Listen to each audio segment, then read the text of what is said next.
Kuna jambo moja ambalo limekuwa likiwatatiza baadhi ya watu ambao kwa namna moja ama nyingine unakuta wanauliza swali kama hili, japo na watu wengine ni watu wazima kabisa na kiumri pia, lakini kiroho unaweza ukawatazama kama watu wazima.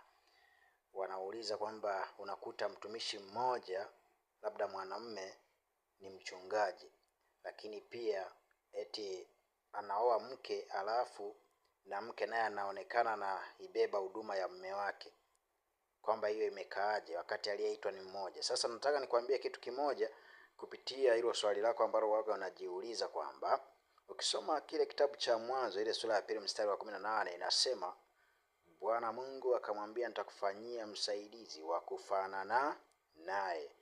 Katika huo usaidizi wa kufanana naye ndo pale ambapo tunaona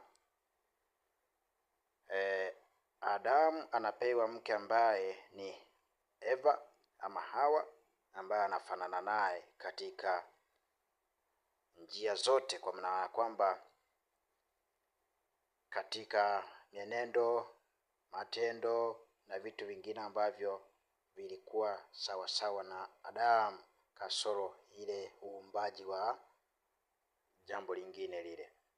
Lakini huduma zote zile ambazo pengine Adamu alipaswa kuzifanya, Hawa pia anao uwezo wa kuzifanya, ama alikuwa na uwezo wa kuzifanya, kwa sababu alikuja kama msaidizi wa Adamu.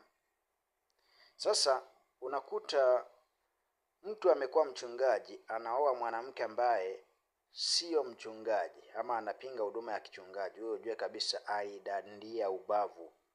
Badala ya kuchukua ubavu wa kondoo, alienda kuchukua ubavu wa nguruwe ama ubavu wa chui, akauita ubavu wake, haviwezi vikaendana. Mtu ambaye unaona kabisa ni wa kufanana naye, chochote ambacho nakifanya wewe cha kimungu ambacho Mungu alikuita nacho, lazima huyo wa ubavu wako akifanye kama sehemu ya maisha yake, kama sehemu ya huduma yake, kama sehemu ya kusudi lake mbele za Mungu.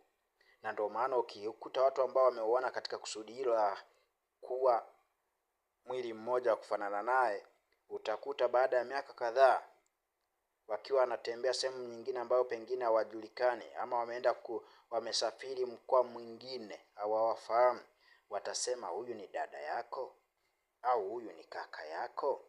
Unafikiri ni kwa nini? Kwa sababu wana ufanano wa kila namna. Sasa watu wengine ambao akili zao zimefungwa kwenye ufahamu, wakiona mtumishi fulani anafanya huduma fulani na mke wake anafanya hiyo huduma, anasema najua aliyeitwa ni huyo. Sasa huyo vipi? Kasome maandiko. Huenda wewe unaishi na mke wako hivyo kwa sababu uliye naye sio wa kwako. Na ndio maana unakuta mambo mengine yanakuwa ovyo, kwa sababu hujui maandiko na uliparamia kwa sababu uelewi unachokifanya, ndio maana unaishi hivyo.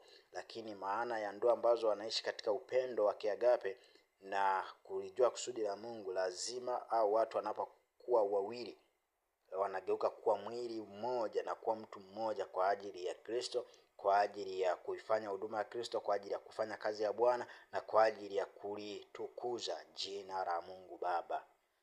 Hakikisha unaelewa maandiko kabla hujaanza kuzungumza. Mungu awabariki.